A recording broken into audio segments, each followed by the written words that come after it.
Hey folks, Rob here with what is basically a quick response to Novabug for his Friday Foursome video on top four joysticks and controllers. Some people have been doing this, top four and bottom four, and my own experience really isn't enough to actually show a bottom four. So I'm really just going to cover my four favorite controllers, and a couple of quick honourable mentions. So first off, we'll stick with what I get the most use out of, which is of course retro 8-bits, and for me these days, it's the trusty old zip stick. Yoinks. I should have probably not knotted wrapped the controller up. Which, it's a similar form factor to like the Competition Pro. The big advantage for me is simply the fact that over a lot of other sticks growing up, I never really had many that were micro switched. And this has been a bit of a recent one.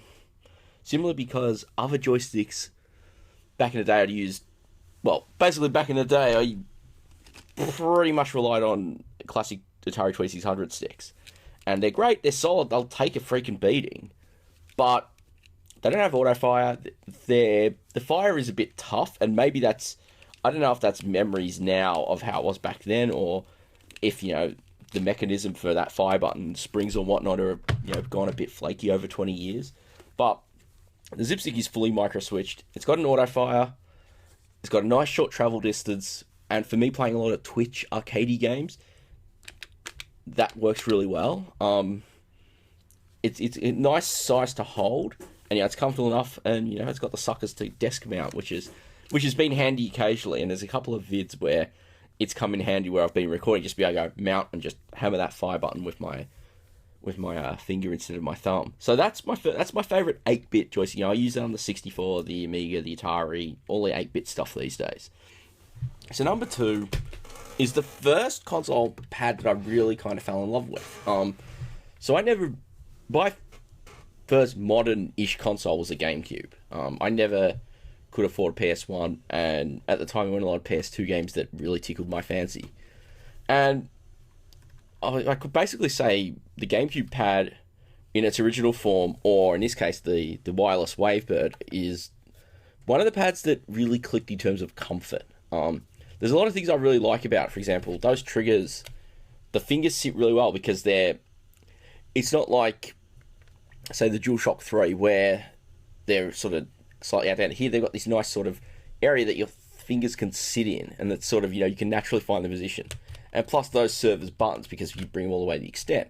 The other thing, of course, is the classic face button arrangement, which, depending on the type of game you're playing, may be a disadvantage, but like one of the things I like about it is that all the buttons are recognizable by feel. And I believe that's one of the things they designed it for, was that you could recognize the button positions by feel. And they're close enough to the classic Diamond that you can play those other games with. And then I know some people aren't a fan of the octagonal, you call it gates for the thumbsticks, but again, depending on the type of games you're playing, that actually does work really well. They're nice thumbsticks. They don't have they don't have buttons like you would find on a DualShock, but it sits really well. I always found it worked really well for a lot of the games I played on it. And the Wavebird, of course, is really the first wireless controller that actually worked well. I know there was some attempted for prior consoles that didn't quite work the same, but the Wavebird was the first one where you actually got really good battery life out of it, and you got pretty good range, and you had very minimal latency. I mean, you lost the rumble, which is a downside, but that more made up, especially because of how short. Like, the downfall for me with the original GameCube controller is really the length of that cable. I really should get a few now they're being remade because of the Smash Brothers. And then number three is probably at least of the last gen for me, which is the 360 controller. I've got my chat pad plugged in because I don't really use it for chatting, but I find it convenient for searching the game store and entering passwords and all of that junk. And in a way, it builds off a lot of things. Like, it builds on the controller S for the original Xbox, which sit in the hand pretty well. It's got nice analog triggers, nice things. It's got the thumbsticks. I mean, the only downside is the rubber that they use for the thumbsticks is worn through. Like, I've actually worn through one of those on the original pad that came with my 360, and this is pad number 2. They sit in the hand well.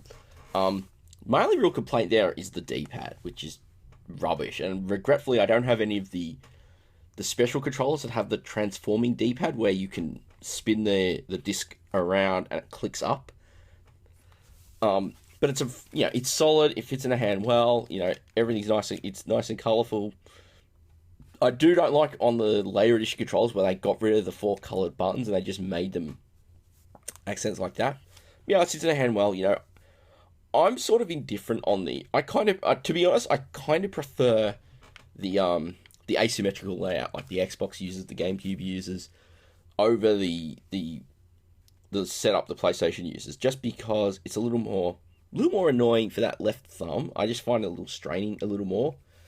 But this is just comes out really well. It's always sat in the hand well. It's always had a good bit of heft, and it's always felt good. And lastly, on a completely different tangent, and in a way this shouldn't be much of a surprise, and that is the trusty Sidewinder Precision Pro.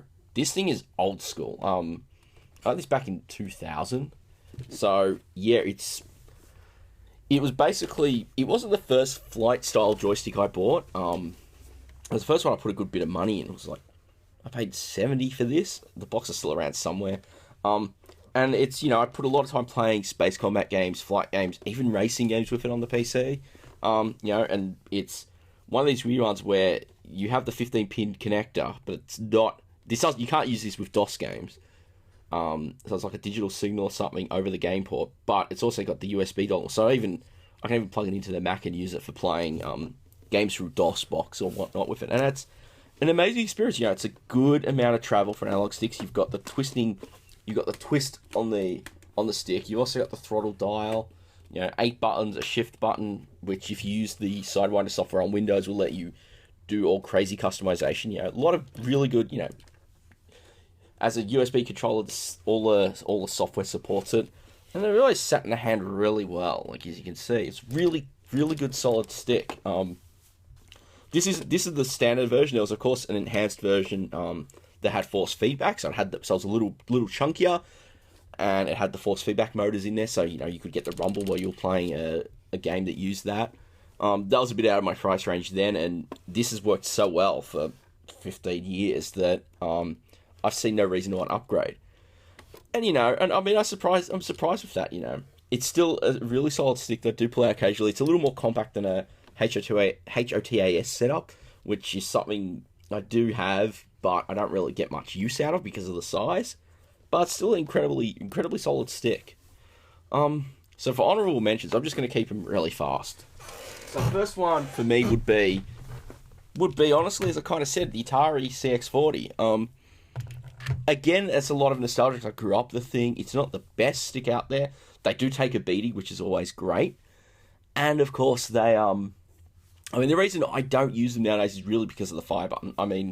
Maybe it's a getting older thing, but having to, the button is not the best position to hammer with a finger while you're using the stick. Like something a little bigger like a Zip Stick or Compi Pro or the Wico command and control sticks are really nice where you can comfortably get, I'm right-handed, so I use the stick with my right hand and comfortably use my left hand to hit the fire button if my thumb is getting tired or something. The CX40 doesn't really allow you to do that. And without auto fire, you're pain. But that being said, the games on the 2600 that were designed to use it really were about, holding the fire button down constantly. You didn't have to hammer it down like an arcade shooter. So that limitation isn't as much of a problem there as a result.